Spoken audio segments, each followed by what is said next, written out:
भारतीय निवडणूक आयोगाने देशातील निवडणूक प्रक्रियेबाबत मोठा निर्णय घेतला असून 12 राज्ये आणि केंद्रशासित प्रदेशांमध्ये मतदार याद्यांचे विशेष सघन पुनरीक्षण सुरू करण्यात येणार आहे। मुख्य निवडणूक आयुक्त ज्ञानेश कुमार यांनी आज नवी दिल्ली येथे झालेल्या पत्रकार परिषदेत ही घोषणा केली।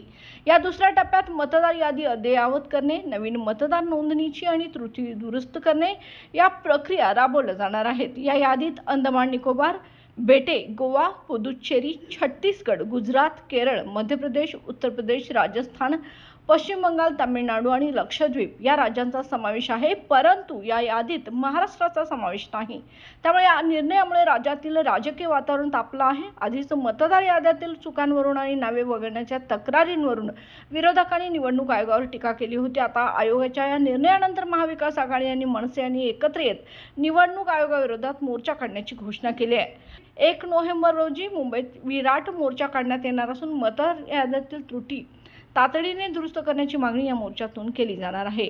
निवडणूक आयोगाच्या नव्या घोषणेमुळे आगामी स्थानिक स्वराज्य संस्था आणि विधानसभा निवडणुकांच्या पार्श्वभूमीवर महाराष्ट्रातील राजकीय संघर्ष आणखी तीव्र होण्याची शक्यता आता व्यक्त केली जात आहे।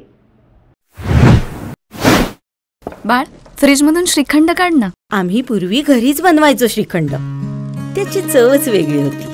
आता काय सगळं रेडीमेड। आजी, हे श्रीखंड खाऊन बघ। आज तुझ्या आईनं घरीच बनवलं की काय? हे आहे गोकुळचं श्रीखंड। अगदी जिभेवर रेंगाळणार। जिभेवरच नाही तर मनावरही रेंगाळणार। गोकुळ श्रीखंड, मनावर रेंगाळणार।